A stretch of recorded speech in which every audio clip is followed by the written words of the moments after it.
नमस्कार, मी डॉक्टर कविता राणे. करेक्ट कार्यक्रम मध्ये आपल्या सर्वांचं स्वागत. लोकसभेमध्ये उद्या वक्फ सुधारणा विधेयक सादर होणार आहे. या विधेयकावरून गेले काही महिने देशाच्या राजकारणामध्ये बरीच चर्चा सुरू आहे.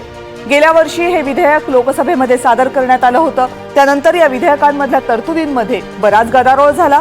मग जेपीसी मध्ये म्हणजे संयुक्त संसदीय समितीकडे हे विधेयक पाठवण्यात आलं. या विधेयकामधल्या तरतुदींवर तिथेही मोठी चर्चा झाली, तिथेही गदारोळ झाला.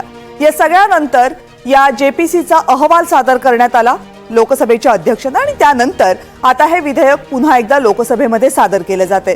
8 तास या विधेयकाच्या चर्चेसाठी राखून ठेवण्यात आलेले आहेत. मात्र तिथे सुद्धा या विधेयकावर जोरदार चर्चा होण्याची शक्यता आहे.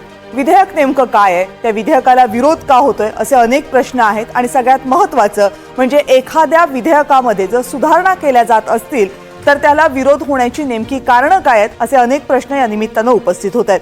या संदर्भात आपल्याला चर्चा करायची आहे, पण त्या अगोदर या विधेयकासंदर्भातली काही महत्त्वाची माहिती ग्राफिकच्या माध्यमातून जाणून घेऊयात. वक्फ बोर्ड म्हणजे काय आहे? वक्फ बोर्ड ही अशी संस्था आहे की ज्यांच्याकडे मुस्लिम समुदायाकडून दान आलेल्या जमिनींचं व्यवस्थापन करण्याचे अधिकार दिले गेलेले आहेत. एकूण किती जमीन आहे वक्फ बोर्डाकडे? 9.4 लाख एकर हा आकडा आहे देशभरातल्या वक्फ बोर्डाकडे असलेल्या जमिनीचा. 9.4 लाख एकर जमीन ही प्रचंड मोठी जमीन मानली जाते, कारण देशामध्ये रेल्वे आणि आपल्या सुरक्षा व्यवस्था वगळल्या तर इतक्या मोठं लँड पार्सल किंवा इतक्या मोठ्या प्रमाणामध्ये जमीन इतर कोणत्याही संस्थेकडे नाहीये जी वक्फ बोर्डाकडे. वक्फ बोर्डाची कमाई किती आहे तर जवळपास वर्षाला 200 कोटी रुपयांची कमाई वक्फ बोर्डाची आहे. आणि एकूण संपत्तीचा जर आकडा वक्फ बोर्डाचा विचारात घेतला तर जवळपास 8.2 लाख इतकी संपत्ती वक्फ बोर्डाकडे. आता या नव्या बिलामुळे जे उद्या संसदेमध्ये पुन्हा एकदा सादर होतंय, नेमके काय बदल त्या बिलामधून अपेक्षित आहेत? तर वक्फ बोर्डाची ताकद कमी होणार आहे असा एक दावा केला जातो या नव्या बिलातल्या तरतुदींमुळे. वक्फ बोर्डाकडे मर्यादित हक्क राहणार. आतापर्यंत वक्फ बोर्डामध्ये जे हक्क होते किंवा या बोर्डाच्या सदस्यांना जे हक्क बहाल केले होते ते आता कमी होणार आहेत. कोणत्याही जमिनीवर सहजपणे दावा सांगणं हे आता वक्फ बोर्डासाठी कठीण होणार आहे. सरकार सुद्धा या प्रकरणामध्ये दखल देऊ शकतं, जे सुरुवातीला देऊ शकत नव्हतं.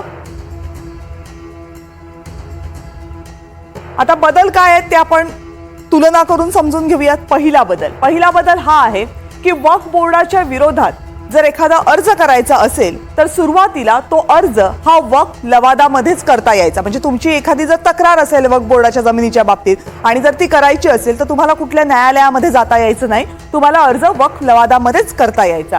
आता जेव्हा सरकारनं याच्यामध्ये बदल किंवा सुधारणा घडवून आणण्याचा प्रयत्न केला तर त्यामध्ये काय आहे तर रेव्हेन्यू, महसूल खातं, सिव्हिल, हायकोर्ट यांच्याकडे तुम्हाला अर्ज करता येऊ शकतात. म्हणजे इतर जमिनींच्या प्रकरणांमध्ये जसं आपल्याला सिव्हिल अर्ज करता येतो, कोर्टात सिव्हिल कोर्टामध्ये जाता येतं, महसूल विभागाकडे अर्ज करता येतो, हायकोर्टात जाता येतं, तसं आता वक्फच्या जमिनींच्या बाबतीत सुद्धा करता येईल, जे सुरुवातीला नव्हतं.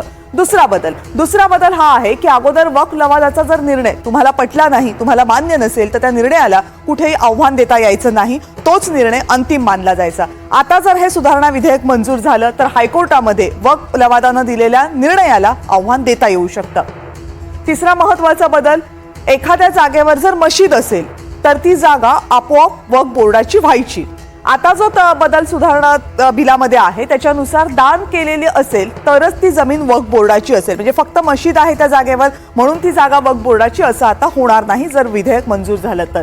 चौथा महत्त्वाचा बदल, दुसऱ्या धर्मामधली एखादी व्यक्ती ही वक्फ बोर्डावर कधीच असू शकत नव्हती असा नियम होता. आता मात्र एखादी गैरमुस्लिम व्यक्ती सुद्धा वक्फ बोर्डावर असू शकणार आहे. आता वक्फ सुधारणा विधेयकावर नेमकं होतंय काय तर सुधारणा विधेयक हे उद्या लोकसभेमध्ये सादर होईल. लोकसभेमध्ये चर्चा करण्यासाठी 8 तास निश्चित करण्यात आलेले आहेत. लोकसभेमध्ये चर्चा करण्यासाठी विरोधकांनी मागणी केली होती जवळपास 12 तास आम्हाला द्या चर्चेला, पण 8 तासांची मागणी मान्य करण्यात आलेली आहे. लोकसभेमध्ये हे विधेयक उद्याच मंजूर होण्याची शक्यता आहे. भाजपकडून सर्व खासदारांना एक 3 ओळींचा हजर राहण्याबाबतचा व्हीप बजावण्यात आलेला आहे. लोकसभेनंतर हे विधेयक राज्यसभेमध्ये सादर केलं जाईल, तिथेही हे मंजूर होणं गरजेचं आहे. 4 एप्रिलपर्यंत संसदेचं अधिवेशन आहे आणि चालू अधिवेशनातच दोनही सभागृहांमध्ये हे विधेयक मंजूर होईल अशी सरकारची योजना आहे. आणि याच मुद्द्यांवर या विधेयकासंदर्भात चर्चा करण्यासाठी आपल्या सोबत आहेत शिवसेनेच्या नेत्या शायना एनसी. शायना मॅडम नमस्कार, स्वागत आहे आपल्या चर्चेमध्ये. नमस्कार. अब्दुल रईफ शेख आहेत, सीईओ वक्फ बोर्डाचे, माजी सीईओ आहेत ते. अब्दुलजी, स्वागत आहे तुमचं या चर्चेमध्ये. थँक्यू धन्यवाद. राजकीय विश्लेषक अमोल पुसतकर सुद्धा आपल्यासोबत जोडले गेलेत. अमोलजी नमस्कार, स्वागत आहे आपलंही. आणि NSUIचे राज्य अध्यक्ष अमीर शेख आपल्यासोबत आहेत पुण्याहून. अमीरजी नमस्कार, स्वागत आहे आपलंही. बर, सुरुवातीला अब्दुल रईफ शेख यांच्याकडे जाते. माजी सीईओ आहेत वक्फ बोर्डाचे, त्यामुळे या विषयामधलं त्यांची माहिती बरीच असणार आहे. अब्दुलजी, काय नेमक्या तक्रारी आहेत तुमच्या वक्फ बोर्डाची जी सुधारणा आलेल्या आहेत त्या संदर्भातल्या? जवळपास 40 सुधारणा आहेत मला वाटतं. 44 एकूण सुधारणा त्यांनी प्रस्तावित केलेल्या आहेत. म्हणजे बऱ्याच सुधारणा म्हणजे खूप बदल त्यांनी करण्याचे प्रस्तावित केलेले आहे. मुख्य असं आहे की जे ऑब्जेक्शनेबल आहे, ज्याच्याबद्दल मुस्लिम पर्सनल बोर्ड आणि मुस्लिमच्या ज्या संघटना आहे, इव्हन वक्फ बोर्ड आहे, यांना ते आक्षेप आहे. ते असं आहे की त्याच्यामध्ये ज्या जुन्या वक्फ संस्था आहे त्या संस्थांचं रजिस्ट्रेशन डिफिकल्ट फार होणार आहे. दुसरं म्हणजे वक्फ बोर्डाचं सध्या वक्फ बोर्डामध्ये सर्व मेंबर्स जे असतात आणि चेअरमन असतात ते इलेक्टेड असतात आणि सर्व मुस्लिम असतात, मुस्लिम समाजाचे असतात. कारण की वक्फ म्हणजे हे मुस्लिमचे धार्मिक संस्थांवर नियंत्रण ठेवणारी संस्था जी असते वक्फ बोर्ड असते. आता नवीन अमेंडमेंट मध्ये जे मोठं प्रपोज करण्यात आलेलं आहे ते वक्फ बोर्डामध्ये आता मिनिमम 2 नॉन मुस्लिम मेंबर्स आणि मुस्लिमची संख्या 4 फक्त रिस्ट्रिक्ट करण्यात आलेली आहे. म्हणजे आता एकूण वक्फ बोर्डावर 11 मेंबर प्रस्तावित आहे. 11 मध्ये अगर शासनाने, आता सध्याचा वक्फ बोर्ड आहे तो इलेक्टेड वक्फ बोर्ड असतो, म्हणजे 7 मेंबर इलेक्टेड असतात, बाकी नॉमिनेटेड असतात. नवीन जे प्रस्तावना करण्यात आलेली आहे त्याच्यामध्ये पूर्ण बोर्ड हा राज्य शासन हे नॉमिनेट करेल, म्हणजे इलेक्टेड बोर्ड होणार नाही.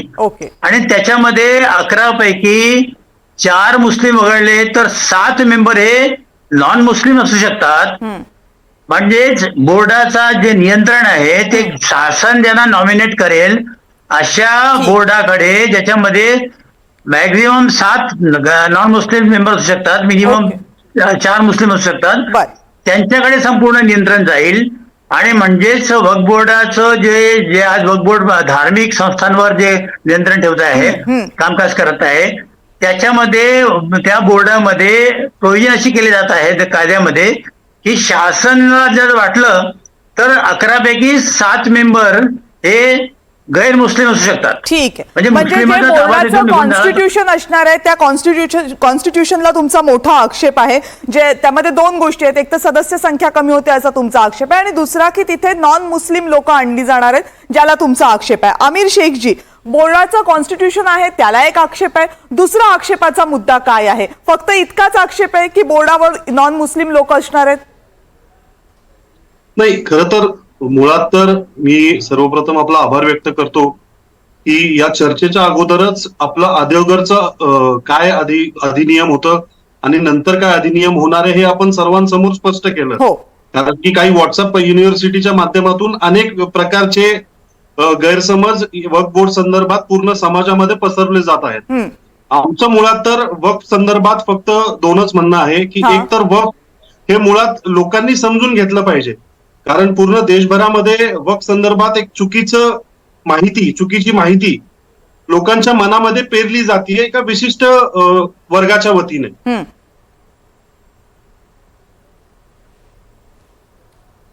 द्यायचा अधिकार असतो ज्यांना वाटतं आपण समाजासाठी काहीतरी करावं आणि ते अल्लाच्या नावाने आपली जमीन वक्फ करतात. आणि ते वक्फ करताना ते ठरवलेलं असतं की ह्याच्या नंतर या जमिनीची मालकी पूर्ण आयुष्यात कधी माझी नसणार आहे. या पूर्ण जमिनीची मालकी ही वक्फ बोर्डाची असणार आहे. वक्फ बोर्डाचे त्यानंतर जे काही ट्रस्टी त्या जागेवर नेमले जातात ते मुतवल्ली म्हणतो. ते ट्रस्टी नेमताना म्हणजे जुन्या कायद्यानुसार 1923च्या वक्फ कायद्यानुसार त्यामध्ये त्यावेळेस कॉन्स्टिट्यूशननी हा अधिकार मुस्लिम समाजाला आणि वक्फ बोर्डाला दिला होता की वक्फ बोर्डावर जी काही लोक असतील, जे काही ट्रस्टीज असतील ते समाजाच्या हितासाठी फक्त मुस्लिम समाजाचेच असतील. आता मी आपल्याला एक एक्झाम्पल देतो. आता याच्यामध्ये मुळात तर पुढं काय होऊ शकतं, आता आपण आताच अब्दुलजींनी सांगितलं की वक्फ बोर्डामध्ये नवीन कायद्यानुसार ते 2 व्यक्ती कुठलेही नवीन दुसऱ्या समाजाचे नेमू शकतात. आता आपण विचार करूयात आणि आता एक्झाम्पल आपण घेऊयात की पुढच्या काही काळामध्ये जर हा वक्फ अधिनियम पारित झाला आणि त्या अधिनियमनुसार कुठल्याही नॉन मुस्लिम व्यक्तीला आपण वक्फ बोर्डाचा अध्यक्ष करू शकतो. उद्या जाऊन जर नितेश राणेंना आपण महाराष्ट्राचा वक्फ बोर्डाचा अध्यक्ष केलं तर काय गॅरंटी आहे की ते वक्फ बोर्डाचा वाटोळा करणार नाही आणि हे मुस्लिम समाजाला चांगल्या कार्यासाठी मस्जिदी म्हणजे मुलांना शिक्षण देण्यासाठी इतर काही समाजातील चांगलं काम करण्यासाठी हॉस्टेल बांधण्यासाठी जे वक्फ बोर्डाने अधिनियम बनवलेले आहेत ते कशा पद्धतीने हे खोडणार नाही. म्हणजे राज्याचे मंत्री असून सुद्धा जो व्यक्ती मायनॉरिटीजला आणि मुस्लिम समाजाला या राज्यामध्ये टार्गेट करतो त्या व्यक्तीला जर आपण चुकून वक्फ बोर्डाचा अध्यक्ष केलं तर याचं काय होऊ शकतं आपण थोडा विचार करा आणि आपणच मला सांगा. बरं, ठीक आहे. म्हणजे प्रमुख आक्षेप आहे तो आहे की बोर्डचं जे कॉन्स्टिट्यूशन आहे त्याच्यामध्ये नॉन मुस्लिम लोक घेणं किंवा इतर धर्माची लोक घेणं याला तुमचा प्रमुख आक्षेप आहे. राज्यसभेच्या खासदार मेधा कुलकर्णी या चर्चेमध्ये सहभागी झालेत. मेधाताई नमस्कार, खूप खूप स्वागत आहे. नमस्कार. नमस्कार. मला कल्पना नाही की तुम्ही थ्रू नेमक्या केव्हा झाल्यात आणि कितपत चर्चा तुम्ही ऐकलीत, पण आत्ताच्या या चर्चेमध्ये सहभागी झालेले 2 सदस्य त्यांनी असं म्हटलंय की आमचा प्रमुख आक्षेप आहे ते वक्फ बोर्डच्या कॉन्स्टिट्यूशनच्या बाबतीमध्ये आहे की एकतर सदस्य संख्या कमी केलेली आहे, ती सदस्य संख्या कशी निवडायची यामध्ये बदल करण्यात आलेले आहेत कारण आता निवडणुका होणार नाहीत, आणि तिसरं महत्वाचं म्हणजे वक्फ बोर्डावर आता नॉन मुस्लिम लोक असू शकतील. या 3 गोष्टींना त्यांचा प्रामुख्याने आक्षेप आहे. कारण जर नॉन मुस्लिम लोकांच्या ताब्यामध्ये वक्फ बोर्ड गेलं तर मूळ उद्देश जो आमचा आहे तो राहणार नाही असं त्यांचा आक्षेप आहे. काय उत्तर आहेत यावर? प्रामुख्याने अतिशय अतार्किक आणि अभ्यास न करता इथे मतं मांडली जात आहेत. असं कुठल्याही प्रकारे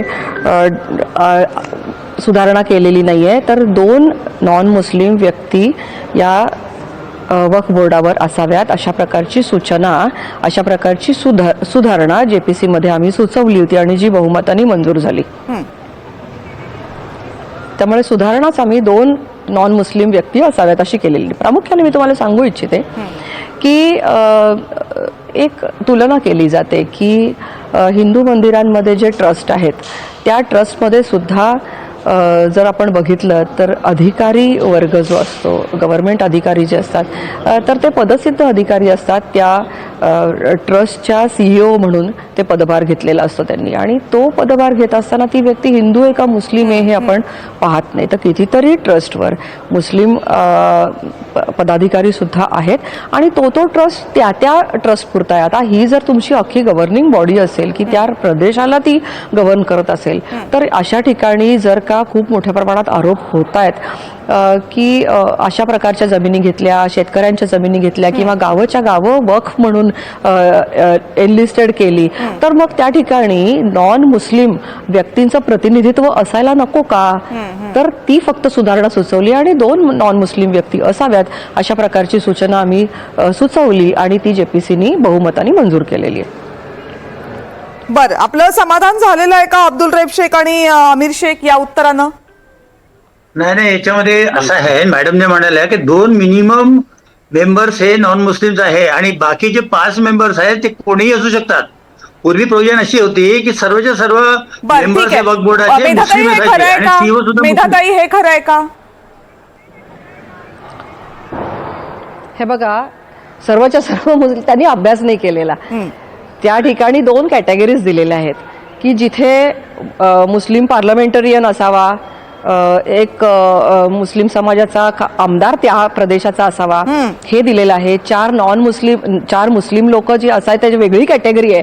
तर त्यांनी अभ्यास करावा. वक्फ बोर्डच्या याचे CEO पद जर त्यांनी भूषवलं असेल तर त्यांनी अभ्यास करायला पाहिजे की कोणत्या कोणत्या प्रकारच्या कॅटेगरीज केलेल्या आहेत आणि कुठे नॉन मुस्लिम लोक येऊ शकतात कोणत्या कॅटेगरीमध्ये, याचा त्यांनी अभ्यास न करता ते बोलतायत आणि समाजाला ते त्यांची दिशाभूल करतायत. नागरिकांची जे आपल्या माध्यमातून वक्फ कायद्याचा अभ्यास म्हणजे जाणून घेतात, कायदा कसा येणार याच्याविषयी जाणून घेतात. तर मला असं वाटतं हे चुकीचं आहे. प्रामुख्याने मी इथे सांगू इच्छिते की अनेक राज्यांमध्ये आम्ही दौरे केले.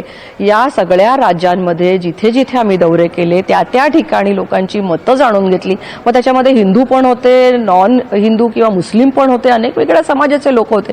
तर सगळ्याच हिंदूंनी या कायद्याला होणाऱ्या कायद्याला पाठिंबा दिला असं नाही, तर अनेक मुस्लिम समाजातल्या अशा अनेक बांधवांनी याला पाठिंबा दिलेला आहे की वक्फ बोर्डाचा कारभार जो आहे हा अतिशय एककल्ली, कुठल्याही प्रकारे अर्थव्यवहारामध्ये ट्रान्सपरन्सी नाही किंवा समाजातल्या इतर दुर्बल घटकांना पाठिंबा मिळेल किंवा त्यांना काही मदत होईल अशा प्रकारे शाळा काढणं असतील, कॉलेजेस काढणं असेल, हॉस्पिटल्स काढणं असेल, तर त्यांना काही त्याच्यातून फॅसिलिटी मिळेल अशा प्रकारे कुठलंही काम त्या वक्फ बोर्डाने केलेलं नाही आणि त्यामुळे जरूर कायदा बदलण्याची आवश्यकता आहे हे त्यांनी सांगितलं. आज आम्ही ओबीसी समाजाचं प्रतिनिधित्व घेतलंय, आम्ही महिलांचं प्रतिनिधित्व घेतलंय. का बरं आजपर्यंत त्यांना सुचलं नाही? शिया आणि सुन्नींचं प्राबल्य या वक्फ बोर्डावर राहिलेलं आहे. का बरं त्यांनी 72 इतर समाज असलेले घटक आहेत, त्यांच्या समाजातलेच इतर 72 जाती जमाती आहेत, त्यांना का बरं आजपर्यंत न्याय दिला नाही? तर इतर अनेक समाजातले लोक आज दुर्लक्षित राहिलेले आहेत. सच्चर कमिटीचा अहवाल काय सांगतो? सच्चर कमिटीचा अहवाल हे सांगतो की 500 रुपये सुद्धा उत्पन्न नाहीये या मुस्लिम समाजातल्या कित्येक घरांचं. ज्या वेळेला हा अहवाल आला त्यावेळेला तर आमचं सरकार नव्हतं, अहवाल तर तुमच्याच काळामध्ये आला, सत्ता असतानाच्या काळामध्ये आला. हा अहवाल जर असं सांगतो की मुस्लिम लोक स्वतःचे उदरनिर्वाह करण्या इतका सुद्धा पैसा मिळवत नाहीत, मग स्वातंत्र्याच्या नंतरच्या काळामध्ये जिथे 37,000 प्रॉपर्टीज होत्या त्या अचानक 10 लाख प्रॉपर्टीज कशा झाल्या? कोणी दिल्या या दान? कोणी दान दिल्या? काही तर दाखवा. आज वामसी पोर्टलवरचं तुमचं वक्फ बोर्डाचं जर तुम्ही रजिस्ट्रेशन बघितलं ना, त्याच्यामध्ये वक्फ देणाऱ्याचं, वाकिफचं नाव लिहिलेलं असतं ना, तारीख लिहिलेली असते ना, ऍड्रेस लिहिलेला असतो, कुठल्याही प्रकारची माहिती नाही, सीमारेषा लिहिलेल्या आहेत, एरिया माहिती नाही, 0 एरिया नोंद केलाय. ग्रेवयार्ड 0 एरिया असू शकतं ग्रेवयार्डचं. कब्रस्तान जे आहे, मशिदीचा एरिया 0. आणि अशा किती प्रॉपर्टी सांगू की ज्याच्यामध्ये कुठल्याही प्रकारची नियमितता नाही. या कायद्याच्या आधारे आम्ही एकच रिक्वेस्ट करतो की काहीतरी नियमितता असावी, हा युनिफाईड ऍक्ट असावा आणि याच्यामध्ये काहीतरी मॅनेजमेंटमध्ये काहीतरी एक सुधारणा अशी व्हावी की इथून पुढे येणाऱ्या सगळ्या वक्फच्या ज्या प्रॉपर्टीज आहेत त्या नीट नोंदवल्या जातील, पुढे त्या प्रॉपर्टीचं मालमत्तेचं व्यवस्थापन नीट सांभाळलं जाईल, त्याच्यामध्ये काही कमर्शियल यूज असेल तर त्याचा अर्थव्यवहार नीट ट्रान्सपरन्सीने केला जाईल आणि प्रामुख्याने त्याचा उपयोग समाजातल्या दुर्बल घटकांना होईल, हा याचा उद्देश आहे. ओके ओके, बराच अभ्यास झालेला आहे मेधाताई तुमचा, कारण तुम्ही नॉनस्टॉप या विषयावर खूप वेळ बोलू शकता असं दिसतंय. ठीक आहे, तू शायना एनसीनकडे पण यायचंय, पण त्या अगोदर अमोल पुसतकरजी, गेल्या काही दिवसांमध्ये या सगळ्याबद्दल जी चर्चा आपण ऐकतोय त्यातले कुठले मुद्दे अमोलजी तुम्हाला महत्वाचे वाटतात? कारण जो मुद्दा होता की कॉन्स्टिट्यूशन बॉडीवर कुणाला घ्यायचं त्याच्यावर बरीच चर्चा आतापर्यंत झालेली आहे. या व्यतिरिक्तचे कोणते मुद्दे आहेत ज्याला आक्षेप होतोय आणि ज्याच्यावर उत्तरं देणं गरजेचं आहे? जेपीसी जॉईंट पार्लमेंटरी कमिटीने 44 सुधारणा सुचविल्या होत्या, त्यापैकी 14 या मान्य झाल्या, बाकीच्या मान्य झाल्या नाही. आता पूर्वी वक्फला एक अधिकार होता की कलम 40 नुसार ते कुठल्याही जमिनीला वक्फची मालमत्ता किंवा वक्फची जमीन घोषित करू शकायचे. आता ते तसं घोषित करू शकणार नाही. त्यांच्या ज्या समजा आपण असं म्हणू की 9 लाख प्रॉपर्टीज ज्या आहेत त्या 9 लाख प्रॉपर्टीज पैकी 1022 प्रॉपर्टीज अशा आहे की ज्या पंजीकृत आहे आणि जवळपास 9200 प्रॉपर्टीज अशा आहेत की ज्यांच्या प्रॉपर्टीचं स्वामित्वाचे कागदपत्र त्यांच्याजवळ आहे. म्हणजे 9 लाख पैकी 9000 म्हणजे 1% कागदपत्र आहे, बाकी 99% कागदपत्र नाही, असा त्याचा अर्थ निघतो. मला असं वाटतं की जसं तुम्ही तो त्या बोर्डाचा विषय घेतला की नॉन मुस्लिम, नॉन हिंदू वगैरे वगैरे, तर मी तुम्हाला सांगतो की निलेश राणेंना असू द्या, तुम्ही आपले जे मुलायम सिंगाचे चिरंजीव आहेत त्यांना जर हिंदू म्हणून त्या कमिटीवर टाकलं तर ते तर मुसलमानाच्या हिताचाच विचार करतील की ना, किंवा मला टाकलं समजा तर मी एक तटस्थ व्यक्ती म्हणून काय करील की त्या जागेवर मुसलमानांच्या हिताचं अजून काय होऊ शकते, शिक्षण, आरोग्य, स्वास्थ्य, कौशल्य विकास अजून काय होऊ शकते ते केलं पाहिजे. एवढ्या वर्षात ते केलं गेलं नाही, हा इतिहास आहे. 50% पासिंग असतं, कुठल्याही विषयात पास व्हायला 50% मार्क पाहिजे. तुमच्याकडे 9 लाख प्रॉपर्टीज आहे ना, त्याच्यातल्या 50% प्रॉपर्टीज या तुम्ही जनहितार्थ वापरलाय का? उत्तर आहे नाही. एक विषय संपला. दुसरा विषय, 85,000 केसेस वेगवेगळ्या न्यायालयामध्ये प्रलंबित आहे. त्या कशासाठी आहे? लोकांना न्याय पाहिजे. पूर्वी लवादाकडे जायचं, लवादाचा निर्णय नाही पटला तर काही सुनवाई नव्हती. आता हा देश लोकशाहीनी चालणार आहे, हा संविधानानुसार चालणार आहे. अहो, हिंदूंचा विषय सोडून द्या, काही मुस्लिम बांधव, गरीब मुस्लिम बांधव असे आहे की ज्यांच्या जमिनी या वक्फनी घेतलेल्या आहे. आणि एखाद्या ठिकाणी मजार उभी केली, आजूबाजूची जमीन आमची आहे. एखाद्या ठिकाणी मशीद आहे, आजूबाजूची जमीन आमची आहे. त्या गुजरात मधला एक शेतकरी होता, त्याची 150 एकर जमीन होती. दोघेही म्हातारे झाले. कधी त्यांनी शेतात जाऊन नाही पाहिलं. जेव्हा त्यांना विकावंसं वाटलं तेव्हा समजलं की वक्फची जमीन झालेली आहे. एका गावामध्ये 1100 वर्ष झाले हिंदू राहत आहे, त्यांची जमीन ही वक्फची जमीन घोषित करण्यात आली आहे. तर त्यामुळे मला काय वाटतं, आपण हिंदू आणि मुसलमान असा भेदच नाही केला पाहिजे. बरोबर. कायदा हा 140 कोटी लोकांसाठी आहे, हाच विचार केला पाहिजे. आणि 85,000 केसेस आहे, म्हणजे तिथे काहीतरी गडबड आहे. ठीक. आणि लोकांना न्याय मिळाला पाहिजे. आम्ही करू तो कायदा, अशी व्यवस्था नसावी. कायदा आणि संविधान करेल, कलेक्टर ठरवेल की मालमत्ता ही वक्फची आहे की कोणाची आहे, कोणाचं स्वामित्व आहे ठरेल. आणि याच बरोबर एक पॉइंट सांगितला गेला नाही. तो पॉइंट असा आहे की एखाद्या जमिनीवर जर कब्रस्तान असेल खूप वर्षांपासून आणि त्याचे कागदपत्र नाही आहे, तरी पण जर ती लोकांच्या उपयोगासाठी वापरली जात आहे, धर्मार्थ उपयोगासाठी वापरली जात आहे, तर या कायद्यामध्ये असंही म्हटलं आहे की त्याला कायम ठेवा, कब्रस्तानला कब्रस्तान ठेवा आणि मशिदीला मशीद ठेवा. म्हणजे जर ती धर्माच्या उपयोगासाठी येत असेल तर तिला तसा वापर करू द्यावा, असं पण म्हटलेलं आहे. हा मुद्दा कुठेही चर्चेत येत नाही म्हणून मी मुद्दाम मानतो आहे. आणि अजून एक गोष्ट मी सांगतो आहे की या कायद्याच्या मुळे एक सुसूत्रपणा येणार आहे. ठीक आहे. वक्फला जमिनी घ्यायला ठीक आहे, एक सुसूत्रता येईल. आणि या व्यतिरिक्त आणखी 2-3 महत्वाचे मुद्दे. ठीक आहे, येते मी तुमच्याकडे परत एकदा, कारण शायना एनसी बऱ्याच वेळापासून वाट पाहत आहेत. मी त्यांना खूप वेळ बसवून ठेवलंय. एक शेवटलं वाक्य बोलू द्या.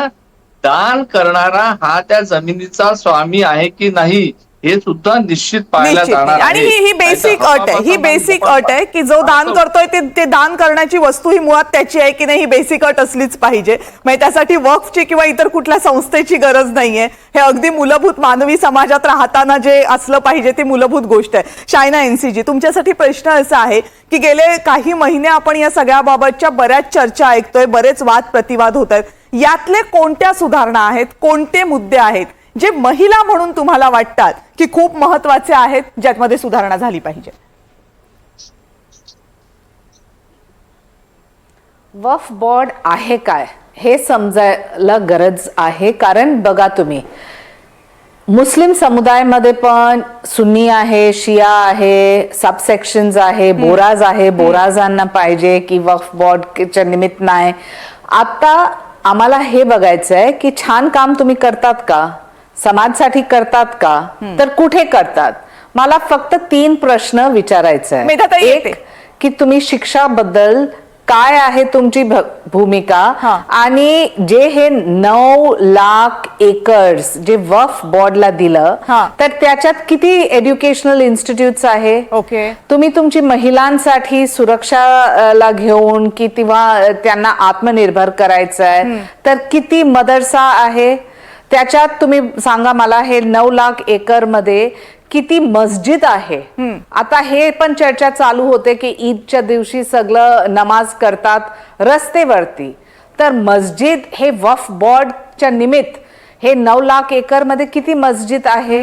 आता तुम्ही बघितलं की हे संपत्ती जे आहे 8 लाख कोटीच्या वरती त्यांचे जे कमाई आहे, इतकी सारे केसेस आहे. मला नाव नाही घ्यायचं कारण हे स्पर्धा नाही की काय घोटाळा झालं आणि कोणता डिरेक्टर की कोणता बोर्ड मेंबर वक्फ बोर्ड वरती कोणता प्रॉपर्टीला असंच वेचून दिलं की कोणाला दिलं.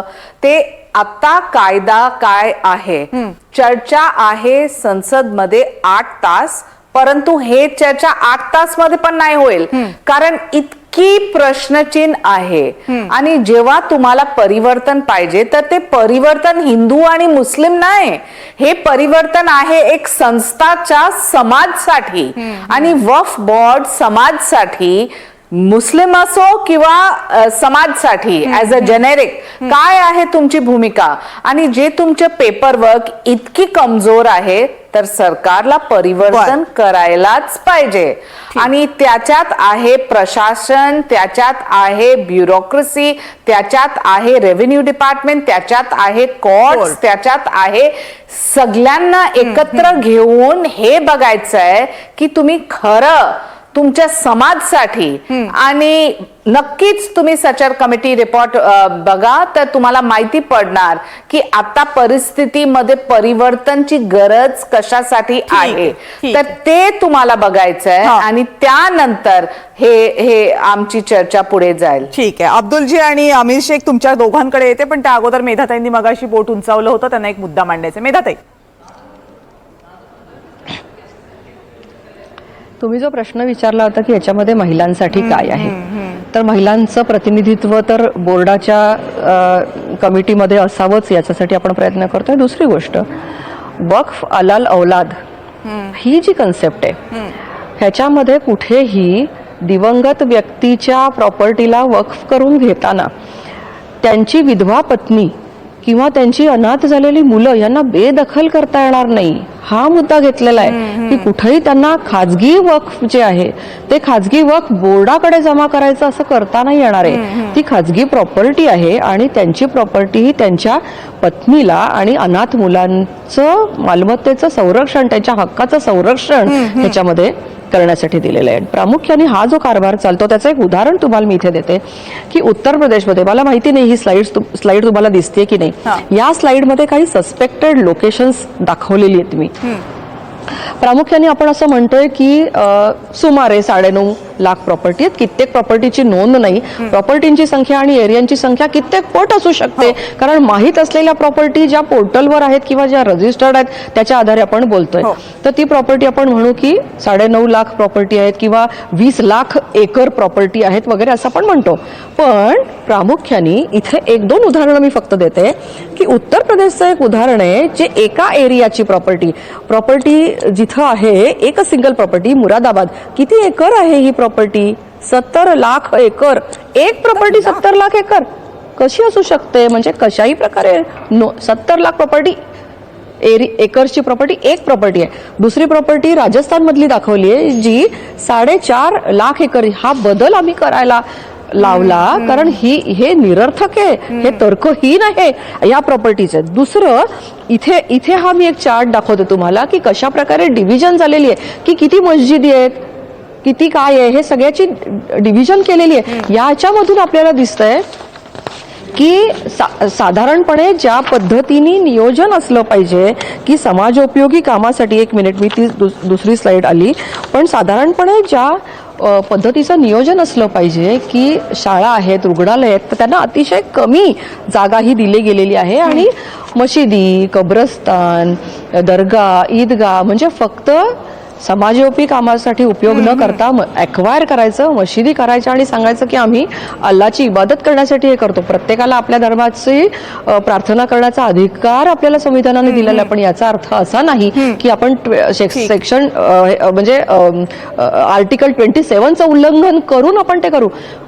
आर्टिकल 40, आता याच्यातला सेक्शन 40 काय आहे, अतिशय भयानक असा सेक्शन होता याच्यामध्ये जो आता डिलीट केलेला आहे की कुठलीही प्रॉपर्टी आपण क्लेम केल्यानंतर त्या प्रॉपर्टीचा लढा त्या व्यक्तीने, त्या प्रॉपर्टी संदर्भात काही डिस्प्यूट असेल किंवा काही ऑब्जेक्शन असेल तर स्वतःहून तो लढा द्यायचा, त्याच्यासाठीचा खर्च तो स्वतः करेल आणि तो लढा ट्रिब्युनलमध्ये जाईल. ट्रिब्युनलचा निर्णय फायनल असेल आणि बाकी सगळा जो वक्फ बोर्डाचा खर्च आहे तो शासन करणार आहे. मग शासनाने केलेला खर्च म्हणजे लोकांच्या टॅक्समधून दिलेला खर्च हा एका विशिष्ट धर्माच्या प्रॉपर्टीचं संरक्षण करण्यासाठी वापरला जातोय. हा अनुच्छेद 27चं उल्लंघन आहे. आणि ती व्यक्ती मात्र जी डिप्राइव्ड आहे, जी ॲग्रीव्ड आहे, ती व्यक्ती मात्र स्वतःच्या खर्चानी करणार आणि ती तोपर्यंत उपरी ठरणार आहे, ती ट्रेसपासर ठरणार आहे स्वतःच्याच प्रॉपर्टीत. असं कसं होऊ शकेल? हा फक्त म्हणजे हे महत्त्वाचे बदल आहेत. लँडचा लढा बरोबर आहे. त्यामुळे पण त्याच्यात तुम्ही जो मुद्दा सांगितला तो मला खूप महत्त्वाचा वाटला की हा महिलांसाठीचा सुद्धा आहे. आणि अब्दुल रहीम शेख, मला वाटतं या मुद्द्याशी तुम्ही सुद्धा सहमत असाल की मुस्लिम महिलांना जो अधिकार नव्हता की एखादी प्रॉपर्टी जर त्यांचा कुणी पुरुष वारसदार नसेल किंवा त्यांचा पुरुष घरातला कोणी करता गेलेला असेल तर ती जर थेट वक्फकडे जाणार होती, त्या महिलेला जो अधिकार नव्हता तो अधिकार आता मिळतोय. दुसरा महत्वाचा मुद्दा आहे की इतक्या सगळ्या प्रॉपर्टीज होत्या तर मग त्यांचा शिक्षणासाठी किती उपयोग झाला त्याचं उत्तर नाहीये. तिसरा मुद्दा आहे की इतक्या सगळ्या प्रॉपर्टीजचं मग नोंदणी का नाही आहेत? एवढ्या मोठ्या प्रमाणातल्या प्रॉपर्टीज आहेत आणि 1% प्रॉपर्टीजची पण नोंदणी नाही आहेत. ज्या नोंदणी आहेत त्यामधले आकडे हे आक्षेपार्ह किंवा प्रश्नचिन्ह निर्माण करणारे आहेत. हे इतके सगळे प्रश्न इतक्या वर्षामध्ये का सोडवले गेले नाहीत? आणि जेव्हा सुधारणा येते तेव्हा फक्त आमचे मेंबर्स नॉन मुस्लिम आहेत याच एका मुद्द्यावर का भर दिला जातोय? मॅडम, याच्यामध्ये बरीच काही चुकीची माहिती देऊन दिशाभूल करण्याचा प्रयत्न होता इथे. मॅडमने म्हटलं की मला अभ्यास करून बोलायला पाहिजे. मी अभ्यास करूनच बोलतोय की जे जे तुम्ही नवीन तरतुदी याच्यात केलेल्या आहे, 11 मेंबरचा नवीन बोर्ड, त्याच्यामध्ये दोन माणसं कंपल्सरी नॉन मुस्लिम पाहिजे, 4 मुस्लिम मिनिमम पाहिजे आणि 5ची जी तरतूद आहे ती ओपन केलेली आहे. म्हणजे शासनाला जर वाटलं तर शासन तिथे नॉन मुस्लिम मेंबर अपॉइंट करू शकते. म्हणजे ते 5 आणि 2 कंपल्सरी असे 7 मेंबर बोर्डामध्ये गैर मुस्लिम असू शकतात. हा तुमचा एक मुद्दा नंबर 1. माझ्यासमोर ड्राफ्ट बिल समोर आहे, मी आपल्याला वाचून दाखवू शकतो. ठीक आहे. बोललंय महिलांबद्दल. मॅडम, महिलांबद्दल इथे कुठलीही नवीन ड्राफ्ट मध्ये नवीन याच्यामध्ये फक्त महिला 2 मेंबरची प्रोव्हिजन याच्यामध्ये केलेली आहे आणि ते प्रोव्हिजन केलेली आहे ती पहिल्याच्या आधीच आहे. आधीच्या पुढे जुन्या कायद्यामध्येच आहे. जुन्या कायद्यामध्ये पहिले सुद्धा दोन महिला ह्या वक्फ बोर्डामध्ये मेंबर असायच्या. आज सुद्धा तीच तरतूद आहे. नवीन याच्यात काही केले नाही. प्रॉपर्टीच्या अधिकाराबद्दल म्हटलं इथे, महिलांचा बोर्डवर असण्याबद्दल नाही, प्रॉपर्टीच्या अधिकाराबद्दल. तुम्ही सदस्यता म्हणून अपॉइंटमेंट केलेली आहे. तुम्ही मला याची माहिती द्या की किती ठिकाणी सभासद महिला आहेत. वक्फ बोर्डाच्या किती कमिट्यांवर महिला सभासद आहेत त्याची मला माहिती द्या. महाराष्ट्राच्या स्टॅटिस्टिक्स बोलू दे. इथे मला एक वामसी पोर्टलवरचं एक दाखवायचं महत्वाचं. मला संधी द्या. मला एक वामसी पोर्टलवरचं एक वक्फचं कार्ड दाखवायचंय की कशा रीतीने नोंद केली जाते. वाकिफचं नाव नाही, एरिया नाही लिहिलेला, ऍड्रेस लिहिलेला नाहीये, तारीख लिहिलेली नाहीये. अशा प्रकारे तुम्ही वक्फची प्रॉपर्टी मालमत्ता तयार करता. काय नोंदणी केली आहे तुम्ही? काय नोंदणी करता? कशा रीतीने नोंदणी करता तुम्ही? का फसवता लोकांना?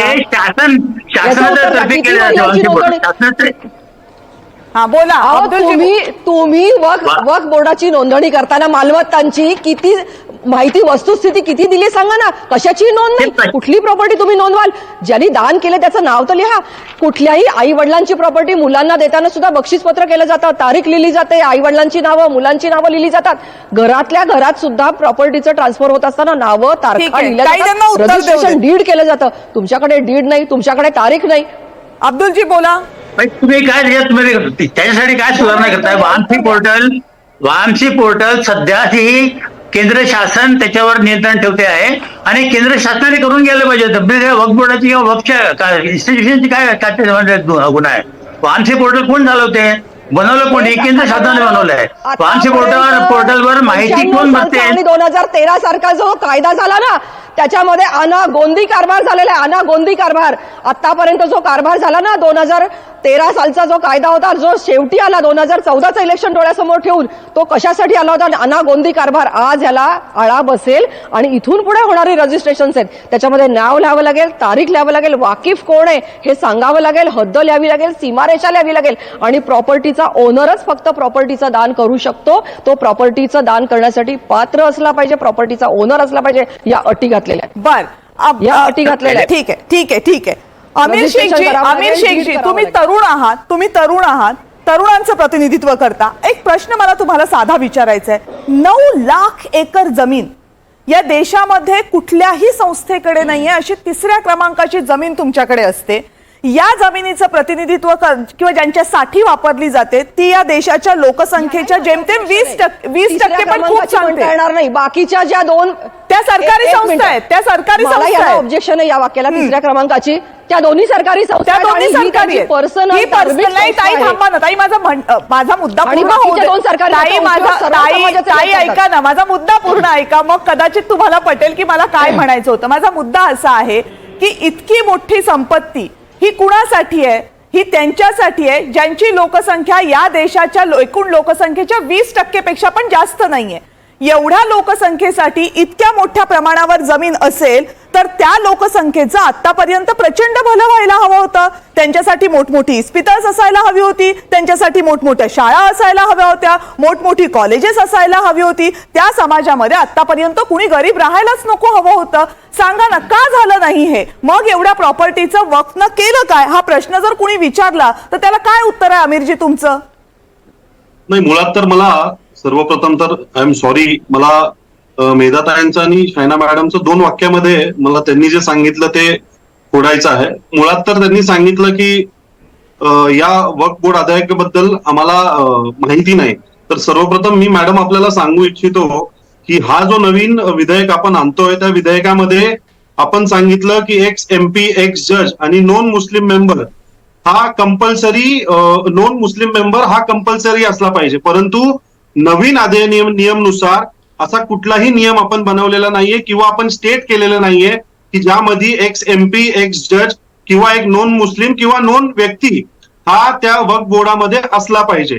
दुसरा विषय जो शायना मॅडमनी सांगितला की तो विषय खरं तर त्यांनी नव्हता काढला पाहिजे की एवढी जमीन असताना, एवढ्या वक्फ बोर्डच्या मस्जिदी असताना आपण रस्त्यावर का नमाज पडता? अहो ताई, मी आपल्याला सांगू इच्छितो की हा भारत देश समतेनी बनलेला देश आहे. सर्व धर्म समभाव हा स्वातंत्र्यापासून आतापर्यंत आलेला हा देश आहे. आपण अनेक सण हे रस्त्यावरच करत आलोय. हिंदू आपण लोक गणपती हा रस्त्यावरच करतो. आपण देश रस्त्यावरच करतो. मुस्लिम हे काय उत्तर असू शकत? आमिरजी नाहीये, आमिरजी प्रश्न हा नाहीये. लँड डिस्प्यूट, हिंदू लोक, इतर समाजातले लोक, हिंदू समाजातले लोक लँड डिस्प्यूट असेल तर कोर्टात जातात. तुम्ही लँड डिस्प्यूट असेल तर ट्रिब्युनल मध्ये का जाता? मग सगळ्यांना समान न्याय करूया, ट्रिब्युनल रद्द करूया. मग आपण तो संविधानाने हक्क दिला आम्हाला नको ट्रिब्युनल.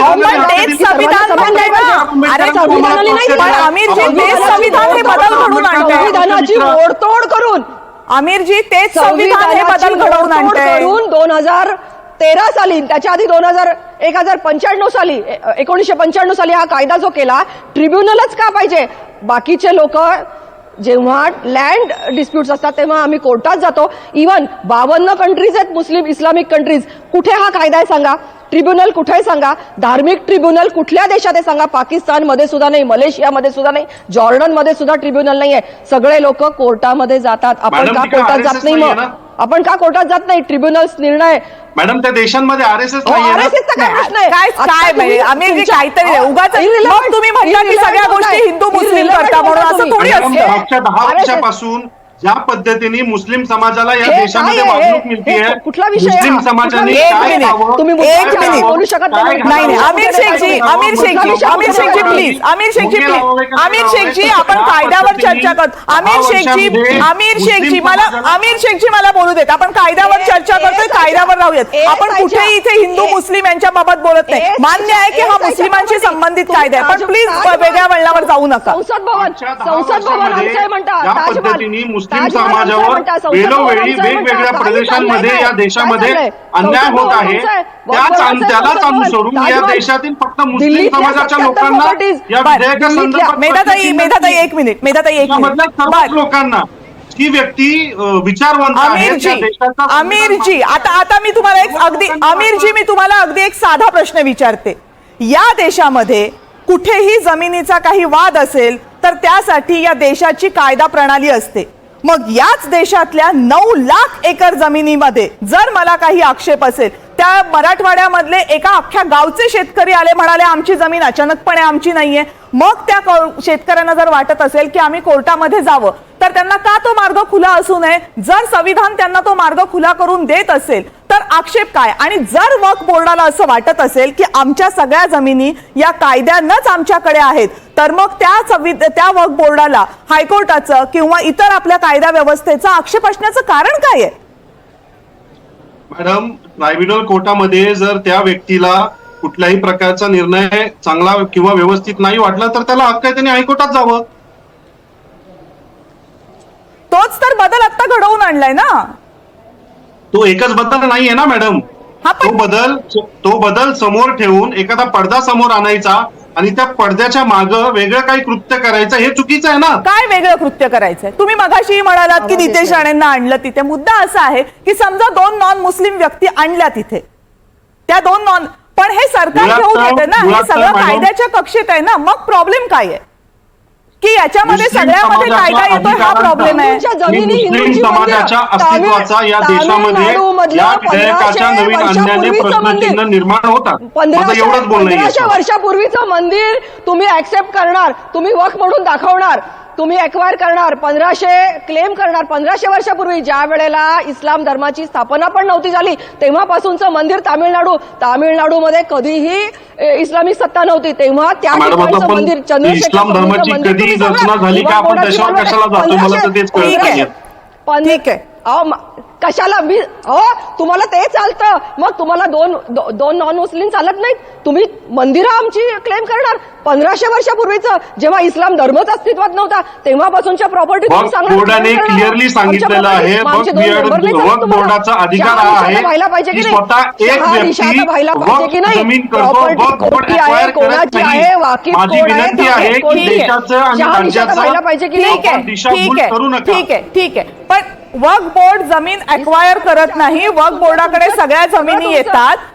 याच्यामध्ये सुधारणा आता काय केलेली आहे? सुधारणा आपण असं म्हणतो की वक्फ बोर्डाने सांगितलं की एखादी जमीन जर आमची आहे, जे आता लातूरमध्ये जाते, मी फार लांब जात नाही, मी महाराष्ट्रातच थांबतीये, तिथल्या शेतकऱ्यांचं म्हणणं आहे अचानकपणे आमच्या जमिनी वक्फ बोर्डाच्या झाल्यात, ते काय दान करायला आले नव्हते. आणि जर इतक्या मोठ्या जमिनींचं व्यवस्थापन वक्फ बोर्डाला जमत नसेल आणि त्यासाठीची व्यवस्था निर्माण केली, तर त्याला इतका विरोध होण्याचं कारण काय अब्दुलजी?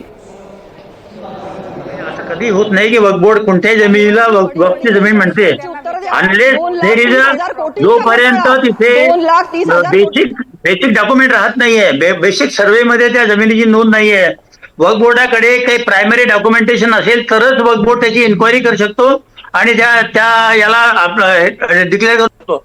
आणि त्याच्या पुसदकरांचं तेच म्हणणं होतं मगाशी, पुसदकर तेच म्हणतायत की जेवढ्या जमिनी तुमच्याकडे आहेत त्याचं डॉक्युमेंटेशनच नाहीये. मॅडम, पहिला तर हा भ्रामक प्रचार आहे की 9 लाख एकर जमीन वक्फ बोर्डाकडे आहे. तामिळनाडूमध्ये एकट्या मंदिराकडे, एकेका मंदिराकडे 8-9 लाख एकर जमिनी आहे. ह्या ज्या 9 लाख एकर जमिनी म्हणतात ना, या कब्रस्तान आहे, मशिदी आहे, त्याच्या जमिनी, अशा जमिनी, हा भ्रामक प्रचार केला जातोय. मग किती एकर आहे? कुठल्याही वक्फ बोर्डला सेक्शन 40 मध्ये किती एकर जमीन आहे पूर्ण देशात? डायरेक्ट कुठलीही संपत्ती वक्फ बोर्डाची तुम्हाला 9 लाखांचा 9 लाख आकडा मान्य नाही. तुम्ही सांगा किती जमिनी आहेत एकूण? 9 लाख एकर जमीन पूर्ण भारतामधल्या ज्या इन्स्टिट्यूशन्स आहेत. अहो मॅडम, त्याच्यामध्ये 1.5 लाख मशिदी आहेत, 2 लाख कब्रस्तान आहेत. या सर्वांना तुम्ही जर टोटल केलं तर हे कब्रस्तान, मस्जिदी, दर्गा हे मिळूनच 9 लाख होतात. हे एकट्या तामिळनाडूमध्ये एकट्या मंदिराकडे 8-9 लाख एकर जमिनी आहेत. जगन्नाथ मंदिराकडे, एकट्या मंदिराकडे 60,000 हेक्टर जमीन आहे. हे तुम्ही कधी लावता का? आणि वक्फ बोर्ड हे एक मालकीचं बोर्ड नसते. वक्फ बोर्ड म्हणजे वक्फ बोर्डाची कुठलीही मालकीची एक इंच जमीन सुद्धा वक्फ बोर्डाची नसते. ह्या जमिनी त्या वक्फ इन्स्टिट्यूशनच्या आहेत, त्या मशिदीच्या आहेत, त्या कब्रस्तानच्या आहेत, त्या दर्गाच्या आहेत. वक्फ बोर्डाची कुठे हा भ्रामक प्रचार केला जातो की वक्फ बोर्डाकडे 9 लाख एकर जमिनी आहेत. 9 लाख एकर जमिनी वक्फ बोर्डाकडे एकट्या वक्फ बोर्डाची संपत्ती म्हणून नाही आहे. आणि जे ट्रिब्युनल बद्दल जे बोलण्यात आलं, ट्रिब्युनल हे जे आहे प्रत्येक एक विशिष्ट संवर्गाकरता ट्रिब्युनल मध्ये जज असतो. ट्रिब्युनल कोणी मुस्लिम जास्त ट्रिब्युनल नसतो. ट्रिब्युनल मध्ये डिस्ट्रिक्ट न्यायालयाच्या दर्जाचा एक जो माणूस आहे, सध्या जो आहे डिस्ट्रिक्ट जजच्या रँकचा एक माणूस ट्रिब्युनलचा चेअरमन असतो, तो याच्यामध्ये डिसिजन देत असतो. ट्रिब्युनलमध्ये कोणी इंडिव्हिज्युअल असं नाही. ट्रिब्युनल ही ज्युडिशियल बॉडी आहे, कॉन्स्टिट्युशनल बॉडी आहे आणि प्रत्येक अशा विशिष्ट वर्गासाठी ट्रिब्युनल केलेलं आहे. जसं आपण म्हटलं एज्युकेशन ट्रिब्युनल असते, शाळा संबंधी वाद निपटायचे असेल तर एज्युकेशन ट्रिब्युनल आहे. जसं लँड MRT आहे, महाराष्ट्र लँड रेव्हेन्यू ट्रिब्युनल आहे. अशा प्रकारे वेगवेगळे खूप ट्रिब्युनल्स आहेत. म्हणून जे डिसिजन्स आहेत ते तातडीने त्याचे निकाल लावावे म्हणून हे स्पेशल ट्रिब्युनलचे ते क्रिएशन करण्यात आलं होतं. तर ट्रिब्युनल मध्ये सुद्धा जज जो असतो तो राज्य शासनाचा अपॉइंट केलेला जज असतो, मान्य आहे, मुस्लिमांचा अपॉइंट केलेला जज असतो आणि 3 वेगळे मेंबर असतात. मान्य अशा आहे. प्रकारे जर तुम्हाला या कायद्यामध्ये सुधारणा करायची आहे, वक्फच्या ऍडमिनिस्ट्रेशन मध्ये सुधारणा करायची आहे, तर ज्या याच्यामध्ये ज्या गोष्टी त्या वक्फला उपयोगी पडतात त्या तुम्ही करा ना, त्याच्यामध्ये स्वागत करा. पण तुम्ही वक्फ बोर्डाला कमकुवत करण्याचा याच्यामध्ये जे प्रयत्न करताय तुम्ही वक्फ बोर्डाची, आता तुम्ही म्हणता की तुम्ही वक्फवर चांगलं नियंत्रण वाढवताय. सध्याच्या वक्फ ऍक्ट मध्ये जो वक्फवर अतिक्रमण करतो त्याला 2 वर्षाची सक्त मुदती शिक्षा होती. तुम्ही आता ते साधी शिक्षा करताय. पूर्वी तो हा नॉन बेलेबल आणि कॉग्निजेबल ऑफेन्स होता त्याचा, एन्क्रोचमेंट ऑफ प्रॉपर्टीचा. आता तुम्ही त्याला बेलेबल करता आणि नॉन कॉग्निजेबल ऑफेन्स करता. याचा काय उद्देश काय बर. की तुम्ही वक्फ बोर्डाचं वर जे आहे ठीक की आहे. वक्फाच्या जमिनी जर ताब्यात जर कोणी घेऊ इच्छितो तर त्याला तुम्ही फुकटा बरं, याला उत्तर मेधाताई अगदी थोडक्यात. हा ठीक आहे, ही प्रोव्हिजन तुमची आहे, त्याचं उत्तर ऐकून घेऊयात ना मेधाताई. अगदी थोडक्यात, वक्फच्या जमिनीवर जर अतिक्रमण केलं तर त्यासाठी जी शिक्षा होती ती शिक्षा अत्यंत कमी केलेली असं त्यांचं म्हणणं आहे. आणि याच्यामुळे तुम्ही वक्फ बोर्डाची ताकद कमी करता, याच्यामुळे तुम्ही वक्फ बोर्डाचा अस्तित्वावर घाला घालताय.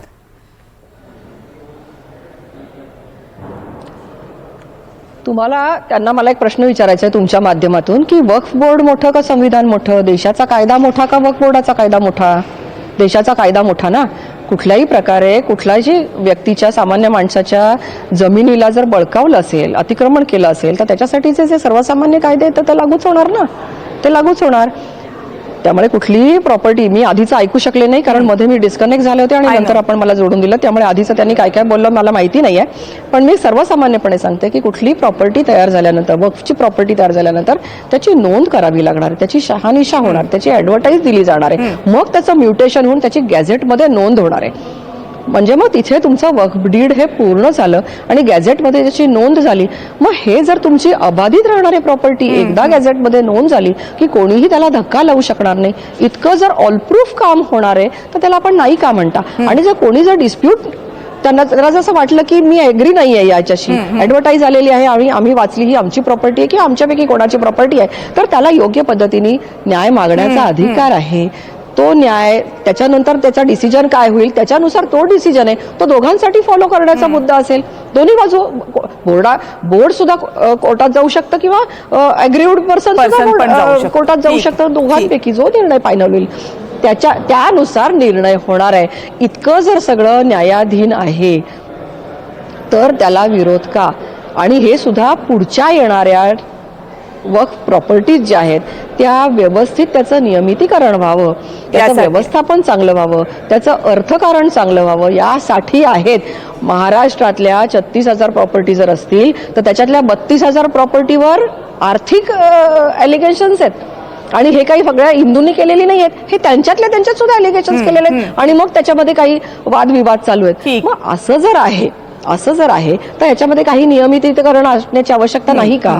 तर ती आहे हे लक्षात घेतल्यानंतरच हा कायदा येतो आहे. बर, ठीक आहे. आता वेळ संपत आलेली आहे. मला वाटतं मेधाताईंचा अभ्यास इतका होता की त्यांना थांबवण्याची सुद्धा माझी इच्छा झाली नाही, कारण खरं आहे, कारण तुम्ही त्याच्याबरोबर बराच वेळ काम केलेलं आहे, त्यामुळे क्लॅरिटी आहे काही मुद्द्यांबद्दल, त्यामुळे ते ऐकणं महत्वाचं होतं. अमोदजी, हा तुमच्याकडे येते. आय एम व्हेरी सॉरी, पूर्ण चर्चेत तुम्हाला खूप कमी वेळ दिला. बोला.